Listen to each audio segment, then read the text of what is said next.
amalkan di gereja kita. Sebab dalam firman Tuhan, orang yang percaya Yesus yang masih hidup, meskipun masih ada kelemahan, bukan orang sempurna, tetapi orang yang percaya Yesus yang disebut orang kudus. Karena Tuhan yang menguduskan kita.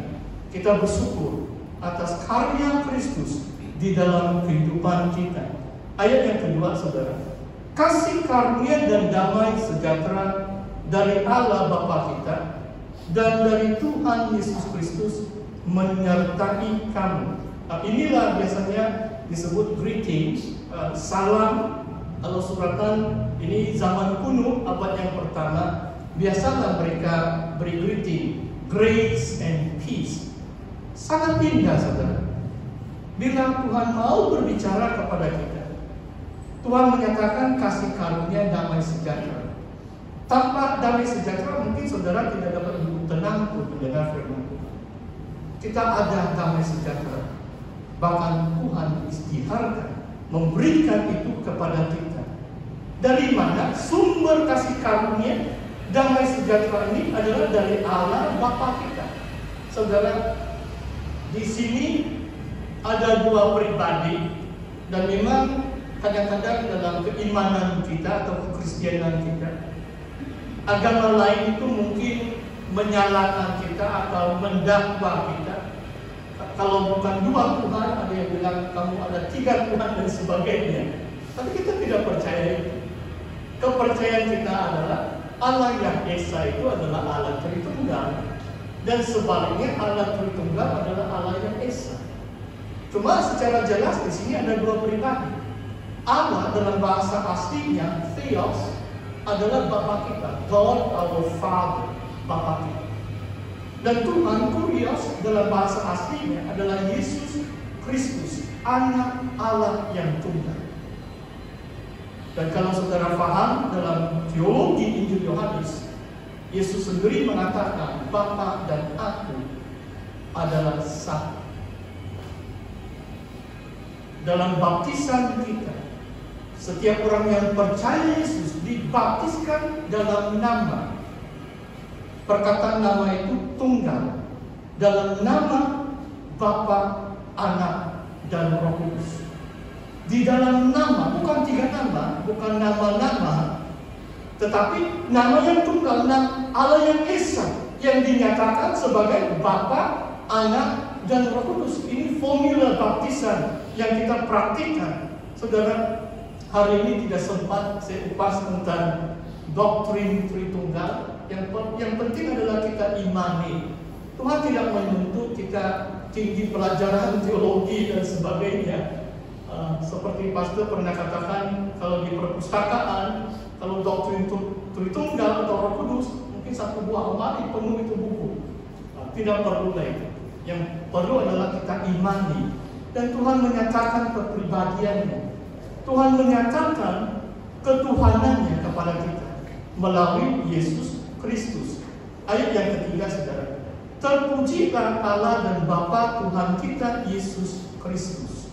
Nah, saya mau jelaskan di sini sebab kalau dalam bahasa Indonesia atau bahasa Melayu memang tidak, kadang-kadang ada sedikit kekeliruan.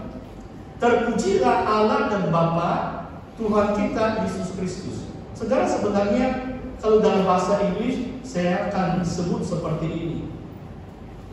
Praise be the God and Father of our Lord Jesus Christ.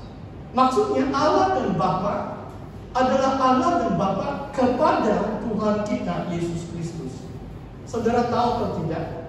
Waktu Tuhan Yesus telah bangkit, waktu orang pertama yang menemukan Yesus, yang melihat Yesus setelah dia bangkit adalah seorang wanita yang bernama Maria. Dan Maria mungkin dengan sukacita, dengan excitementnya dia mau merangkul atau peluk dengan Tuhan Yesus. Jangan, sebab aku belum naik kepada Bapakku dan Bapakmu, Allahku dan Allahmu. Di situ pernyataan Yesus kepada Maria adalah Tuhan akan naik ke surga. Tuhan Yesus akan kembali kepada Allahnya, Bapaknya di surga. yang juga merupakan bagi mereka yang percaya Yesus, Allah Bapa Tuhan Yesus adalah juga Allah dan Bapa kita di dalam Yesus. Itulah sebabnya dalam ayat yang seterusnya, ayat yang kelima mengatakan kita menjadi anak-anaknya. Sebenarnya di sini sebenarnya ada satu perkataan adoption. Anak kita ini macam anak-anak angkat. Saya mau jelaskan perkataan adoption sebab tidak begitu jelas dalam penerjemahan bahasa Indonesia dalam ayat yang kelima, saudara. Hubungan Yesus sebagai anak Allah tunggal, anak Allah yang tunggal, hubungan Yesus dengan Bapaknya adalah secara kauteran, secara keilahiannya. Yohanes 1 ayat 1 mengatakan firman itu yang bersama-sama dengan Allah. Firman itu adalah Allah. Maksudnya sifat kauteran keilahian Yesus adalah bersama dengan Allah Bapa. Dia adalah anak tunggal Allah yang memiliki sifat kealahan sepenuhnya. Firman adalah setara dengan Allah Bapa. Kalau kita ini kauteran kita ini maksudnya tubuh jasmani kita disifatkan dengan daging dan darah. Kita bukan memiliki kauteran ilahi seperti Yesus. Firman itu yang adalah Allah kemudian dilahirkan sebagai seorang bayi menjadi manusia. Saya harap, saya berdoa saudara memahami Allah dan Bapa kepada Tuhan Yesus Kristus. Di dalam Kristus mengaruniakan kepada kita segala berkat rohani di dalam surga. God has blessed us with all spiritual blessings in the heavenly places. Apakah maksudnya segala berkat rohani di dalam surga?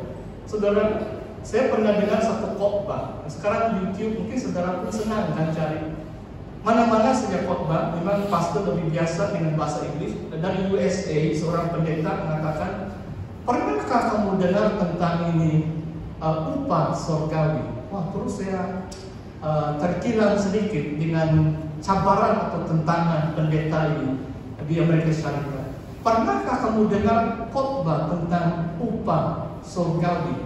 Kadang-kadang macam kita terlalu menekankan berkat-berkat jasmani, sebab di sini mengatakan segala berkat rohani di dalam surga Tuhan telah mengaruniakan kepada kita. Apakah maksudnya berkat-berkat rohani ini? Saya percaya nomor satu keselamatan, kan? Kalau Roma juga mengatakan kita memiliki akses, kita memiliki maksudnya kelayakan, keistimewaan untuk masuk ke dalam hadirat Tuhan. Wah, bagi saya ini berkat rohani. Kalau menyanyi lagu rohani, adakah kita mau enjoy saja? Wah, macam enjoy saja. Tidak, saudara. Bila kita menyanyi, wah, kita masuk dalam hadirat Tuhan. Hanya di hadirat Tuhan, Mazmur 16 mengatakan penuh dengan sukacita. Di sebelah kanan Allah Bapa itu penuh dengan nikmat. Wah, luar biasa, pleasures forever. Bila kita menyanyi, inilah maksudnya berkat rohani. Kita dibawa, roh kita diangkat di alam surgawi bersama Tuhan bila kita menyembah Tuhan. Bagaimana dengan berkat sukacita, berkat damai sejahtera? Di dunia ini penuh dengan kesengsaraan, mungkin duka cita, sebab orang-orang percaya Tuhan juga jatuh sakit. Ada yang penyakit kronik, ada yang mengidap mungkin penyakit kanker dan kemudian mati. Tetapi kita memiliki sukacita dan damai sejahtera, karena kita tahu hidup ini bukan hanya hidup di dunia. Orang yang percaya Yesus memiliki hidup yang kekal. Di antaranya, saudara, bila saya mengamati keadaan dalam 4 bulan COVID-19 ini, pastor harus berhati-hati sebab karena masuk video, apalagi live, tidak ada peluang editing. Saya perlu berhati-hati apa yang saya mau katakan. Tolong doakan saya. Saya dengar di kalangan kita pun ada gereja belum mau start. sudah 3 minggu, bahkan sudah 5 minggu kerajaan beri kelonggaran. Ada gereja yang belum lagi mau buka pintu. Kenapa, saudara? Jawab dengan jujur, kenapa, saudara? Kadang-kadang takut mati. Jawabannya mungkin takut. Terlalu sayang dengan nyawa kita di dunia ini. Syukurlah dalam doa semalam suntuk hari Jumat, baru 2 jam, bukan sampai awal pagi.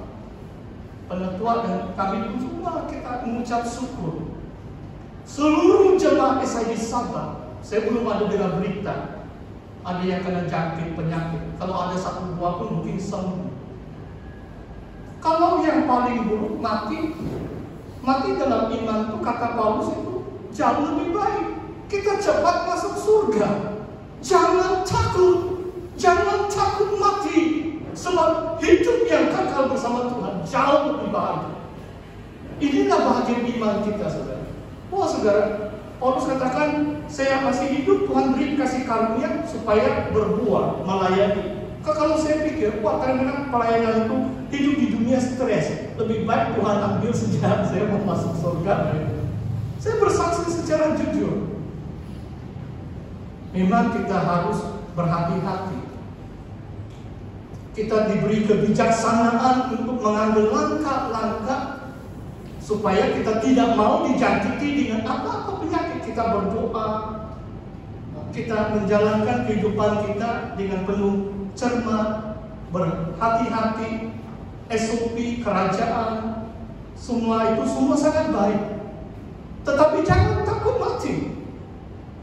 Dan perintah Tuhan kalau tentang gereja, setiap kali kita lihat